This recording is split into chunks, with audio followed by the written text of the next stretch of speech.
Right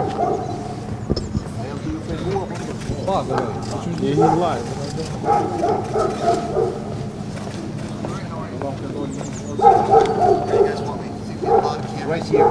Right here. Yes, sir. Okay, mikrofonat. Qyshu njoftova, mos I dilni kërkujna përpara, please. Ambasadori ka me bërë një deklaratë dhe një pyetje ose dy max. A jeni gati? So, let's go. Okay, well, good afternoon. I just met as part of my regular meetings with the Prime Minister, and obviously among the issues we discussed is the implementation today of the central bank decision on the amended regulation on cash operations, which restricts, among other things, the import of foreign currencies. I want to repeat what the United States has said both bilaterally and what we've also said as a Quint, that we have real concerns and reservations about implementing this before it is fully prepared. I think I can safely say, object to that right now. We are concerned that the updated regulation, as we understand it, does not fully account for the impact it will have on just individuals, particularly individuals who are receiving financial support from the Serbian government here in Kosovo. And that we think this issue really deserves more careful consideration, but also a discussion within the EU facilitated dialogue.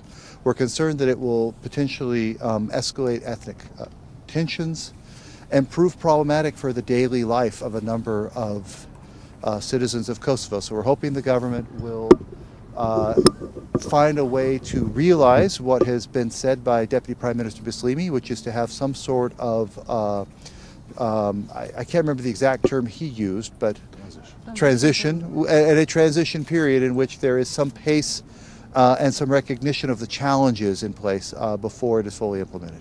So, Ambassador, you think that there might be some new tensions after this decision? I don't know how you can avoid at least frustration by citizens as a result of this decision and its implementation, unless the implementation is done in a way that is sensitive to their concerns. Let me just give you an example. Let's just take an example of an elderly person who is getting a social benefit right now, that they have been used to one process. I believe that process has been going to a Serbian post office to get a payment in cash, for example. I don't know, specifics.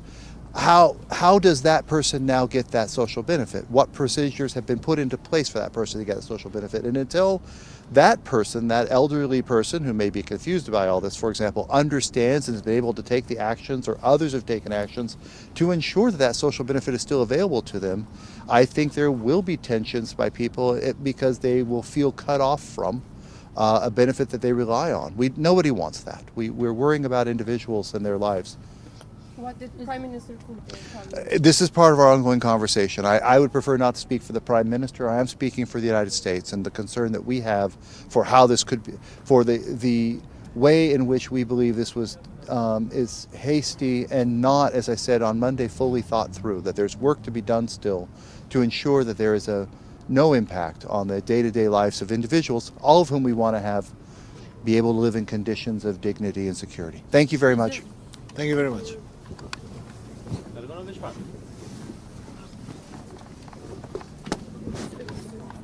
Oj, kollega.